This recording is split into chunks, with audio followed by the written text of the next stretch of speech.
김찬희의 입시 뉴스. 수시 모집의 계절이 돌아왔습니다. 하지만 정작 자기가 지원할 수 있는 수시 모집 전형은 찾기가 힘들다는 것이 대다수 중위권 수험생들의 고민입니다. 수시 모집을 포기할 수 없는 중위권 수험생들에게 희소식이 있습니다. 바로 전공적성 검사입니다. 오늘은 전공적성 검사에 대해서 알아보도록 하겠습니다. 네, 오늘은 전공적성 검사에 대해서 알아보겠습니다.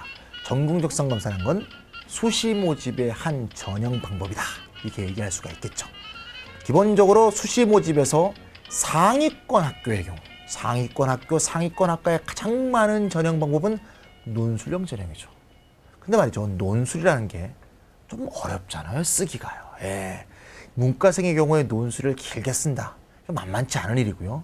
이과생의 경우에도 엄선된 고난이도의 수학, 과학, 선어 문제를 푼다는 것은 매우 상위권 학생들에게만 통용될 수 있는 내용이죠. 따라서 중위권 이하의 학생들의 경우에 논술고사를 치른다는 것은 대학 입장에서 좀 변별력이 오히려 없을 수가 있겠죠. 왜? 너무 어려우니까 못 푸는 것끼리는 전혀 변별력이 가리지가 않거든요. 따라서 중위권 학교의 경우에는 논술형 전형이 없죠.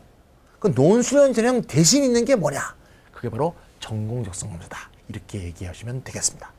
그런 말이죠. 기본적으로 논술 대비가 전혀 안 돼 있는 학생들, 그 다음에 수능 점수로 볼 때 상위권은 아닌데 중위권으로서 나름대로 좋은 대학에 대한 꿈을 키우는 학생들의 경우 수시 모집의 상당수가 전공적성 검사로 이루어지기 때문에 이게 무엇인지 잘 알고 또 어느 학교에서 모집하는지 잘 파악한 다음에 이에 대한 대비를 해서 지금 마지막 9월에 지원할 때 짝짝짝 이렇게 지원해 주는 게 매우 중요하다, 이렇게 볼 수가 있겠죠.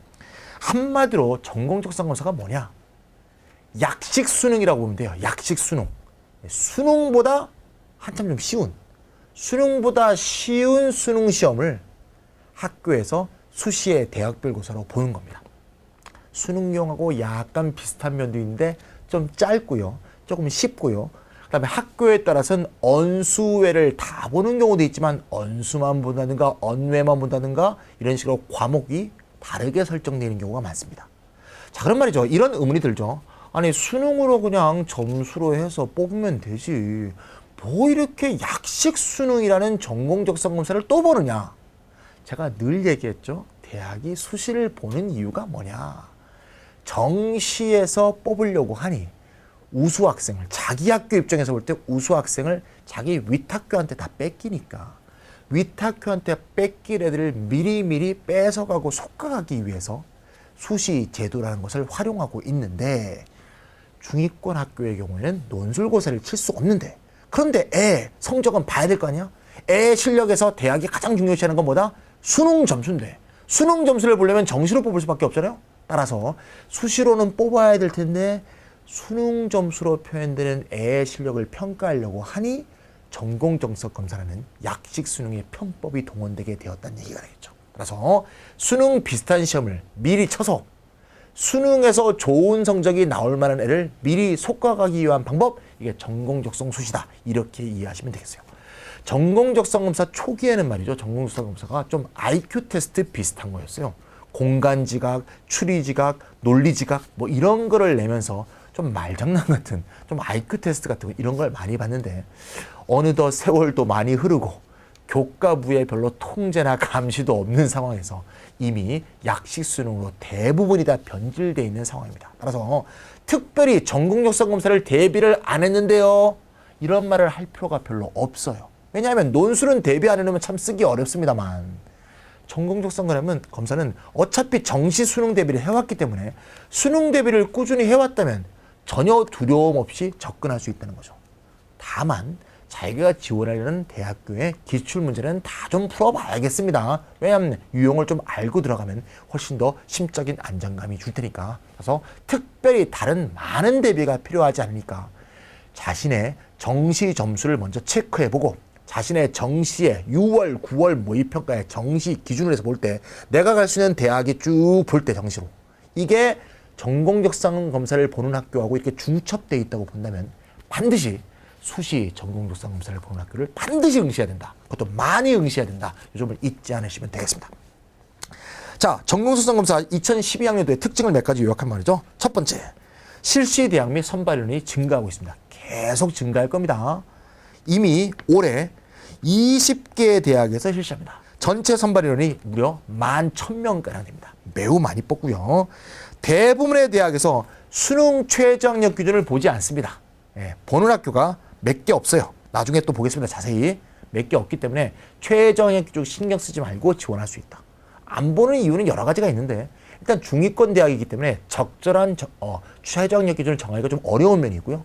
더 중요한 것은 수능적인 시험을 이미 쳤는데 뭐 최저학력 기준을 뭘 또 적용해. 그 점수로 판정하면 되는 거지. 그래서 안 보는 대학이 훨씬 많다. 수능 점수가 조금 떨어지더라도 좀 고난이도 문제에서 내가 자꾸 걸린다. 근데 조금 쉬운 문제, 중난이도 수능 문제는 잘 푼다. 이런 사람들은 전공적성검사가 자기한테 적성에 맞는다. 이렇게 얘기할 수 있습니다. 그 다음에 기본적으로 수능 공부와 병행하는 거. 이게 전공적성검사에서 가장 중요한 것이다. 이 점을 잊지 않으시면 되겠어요. 그럼 말이죠. 2012학년도 전공적성검사 보는 실시 대학을 좀 자세히 한번 검토해 볼까요? 자, 먼저 말이죠. 맨 오른쪽에 보니까 시험 시간들이 나와 있네요. 대부분 60분에서 80분 사이에 시험을 본다는 걸 알 수 있죠. 문제 수가 훨씬 짧고 훨씬 쉽게 볼 수 있다. 이런 걸 말해주는 겁니다. 그 다음에 영역별 문항수를 보세요. 오른쪽부터 거꾸로 보고 있습니다. 영역별 문항수를 보면 가천대 이렇게 언수, 외를 다 보죠. 그러니까 진짜 약식 수능, 사탐, 과탐을 뺀 약식 수능적인 측면이 좀 강하고요. 잘 보시면 언어 수리만 보는 경우가 굉장히 많죠. 그럼 이런 학생들 굉장히 유리하겠죠.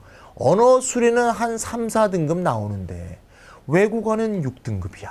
뭐 이런 학생의 경우에는 수능으로 갈 수 있는 것보다 외국어를 빼고 전공적성검사를 보면서 갈 수 있는 대학이 훨씬 높은 대학, 높은 학과가 될 수밖에 없죠. 그래서 유독 외국어가 약한 학생은 언어 수리만 보는 그런 학교가 훨씬 더 유리할 것이다. 이렇게 학교를 지원할 때 생각해 볼 수 있겠고요. 거기 고려대 세종 캠퍼스하고요, 명지대하고요, 서경대, 서울과학기술대 또는 중앙대 안성 캠퍼스 이런 것들은 이상한 말들이 써 있죠. 논리사고, 사고력 측정, 사고, 공간지각력, 추리력 이런 말들이 있죠. 요거는 기존의 IQ 테스트형 유형의 문제가 아직 남아있는 경우입니다.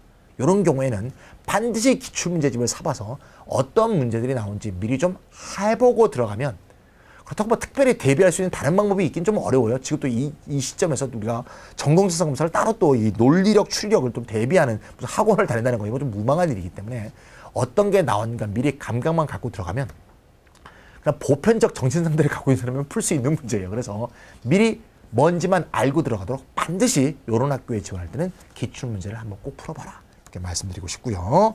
자, 학교별로 분류와 모집 인원과 전형 방법이 쭉 나와 있죠. 예, 전형 방법의 경우에는 특징이 예를 들면 세종대 같은 경우가 매우 특징적이죠. 세종대는 두 가지가 있는데 학생부 우수자 일반 학생이 있고 적성 우수자 일반 학생이 있는데 일반 학생, 학생부 우수자는 학생부가 70, 전공적성이 30. 적성 우수자는 학생부가 30, 전공적성이 70이니까 완전히 거꾸로 돼 있죠. 그래서 요거는 자신의 상대적인 지위에 따라서 잘 판단을 해야겠습니다. 여기서 퀴즈 한번 내볼까요? 세종대 학생부 우수자 전형과 적성 우수자 전형 중에서 둘 다 보는 거는 같은데 비율이 많이 다르죠? 어디가 경쟁률이 높을까요? 당연하죠. 예. 적성 우수자가 훨씬 높겠죠. 왜? 내신 나쁜 사람 다 몰릴 거니까. 그렇죠? 당연히 그런 겁니다. 그래서 내신이 좀 쫄린다고 하는 사람들은 다 뒤로 몰린다라는 것 좀 이해해 주시면 되겠고요. 학교별로 잠깐 볼까요? 맨 위에 보시면 이제 가천대 있죠? 가천대가 말이죠. 경원대하고 가천의대가 합쳐졌습니다. 성남에 있는 경원대가 가천대 경원이고요. 기존의 가천의대가 인천 가천대라고 볼 수 있습니다. 이때 경원대는 옛날에 경원대였던 가천대 경원은 전부 전학과가 다 해당되고요. 가천대 인천은 기본적으로 그 의대를 제외한 전부과 이런 것이 해당된다. 이렇게 보시면 되겠습니다. 그렇게 뽑는다. 카톨릭대도 캠퍼스가 좀 복잡하죠. 예, 부천에 있는 카톨릭대 성심이 있고요. 그다음에 신학대가 있는 카톨릭대 성신, 카톨릭대 의대 성의 캠퍼스 이 세 개나 있죠. 뭐 되게 헷갈리는데요. 여기서 나온 카톨릭대는 부천에 있는 성심여대, 옛날에 부천에 있는 옛날 성심여대를 말합니다. 그래서 일반 학과에서 쭉 뽑고 있습니다. 강남대는 용인에 있죠. 강원대는 말이죠. 강원대하고 삼척대가 합쳐졌죠. 강원대 춘천만 이렇게 뽑고요. 강원대 삼척은 해당되지 않습니다. 강원대 삼척은 하위권 대학이죠. 중위권 대학이 아니고요. 그래서 강원대는 춘천만 해당되고요. 경기대는 서울과 수원이 다 해당됩니다. 고려대는 서울 캠퍼스 당연히 아니고요. 서울 캠퍼스는 논술보죠. 고려대 세종 캠퍼스를 말합니다. 단국대는 1캠퍼스인 죽전은 제외고요. 죽전은 당연히 논술보고요. 천안 캠퍼스를 얘기하고 있습니다. 명지대는 서울, 영인 다 해당되고요. 서경대는 서울에 있죠. 서울과학기술대 과거에 산업대입니다. 거기에 해당되고요. 다른 특별한 것은 중앙대도 일단 안성 캠퍼스고요. 중앙대 서울은 아니고요. 한국외대도 서울 캠퍼스가 아니고 용인 캠퍼스를 말합니다. 한국외대 용인 캠퍼스는 이름이 바뀌었죠. 한국외대 글로벌이라고 하십니다. 글로벌 전형을 말하는 게 아니고요. 외대 용인 캠퍼스의 이름이 한국외대 글로벌로 이름이 바뀌었습니다.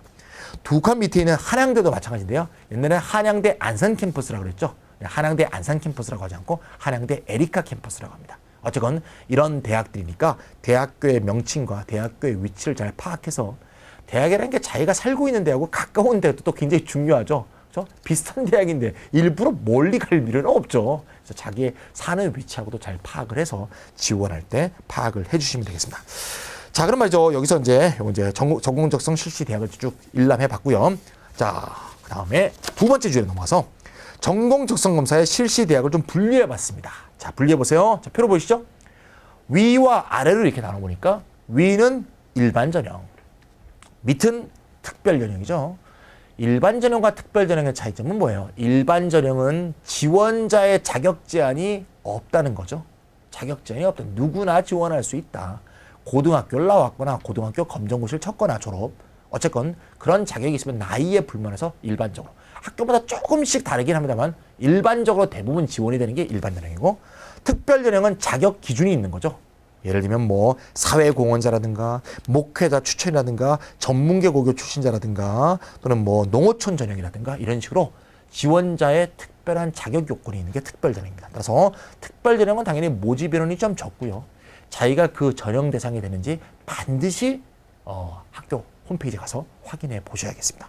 그럼 일반적으로 위에 일반 전형에 해당하는 학생들이 훨씬 많겠죠. 그렇게 위아래를 쭉 보시면 되겠고요. 그 다음에 이제 쭉 볼 때 옆으로 쫙 보시면 1A, 1B, 2A, 2B, 3A, 3B 있죠? 이건 내가 지난 시간에도 했으니까 자세히 설명 안 해도 되겠죠? 1, 2, 3은 원서를 넣거나 시험 보는 시기의 차이라는 거 잘 아시고요. 따라서 1의 경우에는 어떻게 한다? 절대 정시로 갈 수 있는 대학 아래를 지원하면 안 된다. 기억하시죠? 2는 보험 삼아 내 정시 성적 아래에도 다 집어넣어라. 이게 2고요. 3은 아직 원서 넣을 때가 아니니까 수능 치고 나서 고민하라. 이런 거였죠. A는 최저학력 기준이 없는 거, B는 최저학력 기준이 있는 겁니다. 최저학력 기준이 없는 게 훨씬 많죠. A가 훨씬 많다는 게 바로 논술형 일반전형과의 가장 큰 차이입니다. 논술형 일반전형은 논술과 수능이 문제 성격이 완전히 다르기 때문에 논술 본해를 수능 성적으로 한번 걸러볼 필요가 있고 또 상위권 학교니까 더욱더 그렇죠. 근데 전공적성검사는 약식 수능이기 때문에 수능 최저학력 기준으로 또 걸릴 필요가 별로 없다. 또 대학도 대부분 중위권 대학이다. 근데 그 중에서도 이 중위권 대학 중에서도 좀 좋은 대학들 있죠. 좋은 대학들이 최저학력 기준이 있는 B에 쫙 걸려 있다는 걸 알 수 있어요. 좀 더 자세한 사항은 좀 이따가 보도록 하고요. 좀 눈여겨볼 거는 말이죠. 그 단국대 일반 학생 보이니까 1B에 혼자 독약 청청돼 있죠. 근데 잘 보시면 왼쪽에 1A에도 단국대 일반 학생이 있습니다. 일단 단국대 죽전이 아니고 단국대 천안 캠퍼스고요. 단국대 천안 캠퍼스 중에서 간호학과만 1B예요. 간호학과만 1B고 간호학과를 제외한 모든 과는 다 1A입니다. 단국대 천안 캠퍼스 중에서 간호학과가 제일 높은 과다 이런 얘기죠. 말 그대로 그렇게 이해하시면 되겠고요. 전공적성 검사를 보는 과 중에서 그 다음에 여기 한양대 보세요. 한양대. 한양대는 말이죠. 2B 위에가 있고 2B 아래가 있죠. 일반 우수전형은 일반 전형이고요. 특별 전형으로 사랑의 실천이 밑에 있는데 특별 전형이건 일반 전형이건 전부 2B로 되어 있습니다. 한양대 에리카 캠퍼스가 굉장히 센 캠퍼스다. 중위권 대학 중에. 이걸 잘 보여주고 있는 거죠. 카톨릭대 경우에도 1A에 하나 있고 3B에 하나 있죠. 모집 단위가 다릅니다. 1A에 있는 건 일반 학생 1, 3B에 있는 건 일반 학생 2 해서 모집 단위가 따로 뽑는 단위로 되어 있다는 거. 이런 점을 좀 참조해 주시면 보는데 좀 도움이 되지 않을까 싶습니다. 세 번째 주로 넘어가서 좀 전에 말씀드렸지 B처럼 B를 해서 수능 최저학력 기준을 적용하는 대학이 있다고 그랬죠. 거기 보니까 일목요연하게 나와 있네요. 카톨릭대 일반 학생 2, 강원대 일반, 고려대 세종 캠퍼스 일반 전형, 단국대 천안 캠퍼스 일반 학생 전형, 한국기술교대 한양대 에리카 캠퍼스 이렇게 중위권 대학 중에서 매우 선호도가 높은 대학들이 각각 과별로 이렇게 수능 최저학력 기준을 또 두고 있다는 것을 잘 알고 있으니까 아무리 전공적성검사를 본다고 하더라도 이 최저학력 기준에 너무 멀리 있다면 이런 학교들은 지원을 삼가하시는 게 좋겠다. 이렇게 얘기할 수 있겠습니다. 한국외대 글로벌도 뺐네요. 한국외대 글로벌까지가 그렇게 보시면 되겠습니다. 마지막으로 말이죠. 최근 3개년간 전공적성검사 실시대학의 현황이 있습니다. 쭉 있죠. 보니까 경쟁률이 작으면 8.5대 1부터 높은 경우에는 말이죠. 34대 1, 37대 1 뭐 이렇게 가네요. 이렇게 쭉 보시면 되겠고 경쟁률이 그렇게 가고 있다. 아까 제가 말씀드렸듯이 세종대는 학생부 우수자의 경우에 6.7대 1인데 적성 우수자의 경우는 33.4대 1이죠. 당연히 내신에 자신 없는 학생들이 많이 몰리고 있는데 제가 항상 얘기했어요. 논술형 전형이건 전공적성 전형이건 너무 경쟁률에 연연하면 안 된다. 왜? 학생들이 보통 5개, 6개씩 쓰니까 기본적으로 5개, 6배 경쟁률이 부풀려져 있다고 생각하시면 되겠습니다. 올해는 특히 추가 전형을 하기 때문에 수시가 논술 전형뿐이 아니고 전공적성 검사를 보는 학교도 추가 모집이 있죠. 그래서 추가 모집 기간에도 또 여러 번 또 전형이 되기 때문에 수시는 절대 회피하면 안 되고 꼭 많이 지원해야 된다. 그거 잊지 마시고요. 전공적성 검사를 평소에 관심 있게 봤던 분들은 2개 대학이 빠진 걸 보일 것 같아요. 경성대하고 광운대가 안 보입니다. 경성대하고 광운대가 말이죠. 최근에 빠졌습니다. 올해부터 전공적성 검사를 보지 않습니다. 그래서 아예 그동안의 전공적성 검사 경쟁률에서도 다 빼버렸습니다. 그런 점도 감안해 주시면 되겠어요. 그리고 말이죠. 중위권 대학을 지원할 땐 좀 또 하나 제가 말씀드리고 싶은 거는 제가 일부러 자료에 안 실었는데요. 최근 정부가 대학교 부실 판정을 해갖고 말이죠. 부실대학, 우리가 생각하고 있는 굉장히 유명한 대학들이 들어갔어요. S대학, W대학 뭐 이런 대학도 막 들어갔는데요. 이 부실대학으로 판정해서 정부의 지원금을 올해부터 줄이겠다는 대학 또는 학자금 융자에 대해서 제한을 거는 대학들이 많이 늘었습니다. 혹시 그런 대학의 요 리스트 중에 있지 않은지 좀 체크해 보시고 그런 대학에 해당 사항이 있으면 웬만하면 지원하지 마세요. 나중에 그 대학 없어질 가능성이 있습니다. 아무리 당장 들어가기 쉽다고 해도 없어질 대학에 지원하는 건 좀 위험하다고 볼 수가 있어요. 그런 점은 제가 요 대학 이렇게 말하면 좀 그렇기 때문에 그냥 뺐습니다. 그렇게 감안해 주시고요. 마지막으로 제가 그 자료를 쫙 실었습니다. 보통 어떤 문제가 나오는가? 언어가 이런 문제 나오네, 수리가 이런 문제 나오네, 외국어 이런 문제 나오네. 껌이죠. 수능 보다가 이거 보니까 마음이 푸근해지죠. 제가 아까 말씀드렸듯이 수능 대비를 하는데 참 상위권 문제는 참 난공불락이다. 아무리 해도 어느 등급 이상은 참 어렵다. 그렇다고 우리가 수능을 포기하자는 건 아닙니다. EBS만 열심히 해도 수능에서 우리가 높은 점수를 올릴 수 있으니까 계속 수능 공부도 정진해 주면서 전공적성 검사를 1과 2의 기본 원칙에 맞게 1은 좀 적정 지원, 상향 지원, 2는 좀 하향 지원을 해서 자신의 포트폴리오를 즉 지원 포트폴리오를 잘 구성하면 여러분들의 꿈을 실현하는데 훨씬 좋은 기회가 올 수 있다고 생각하시고 전공적성 검사 잊지 마시고 중기권 학생들 마음껏 지원해 주시면 바라겠습니다. 오늘 여기까지 마치겠습니다.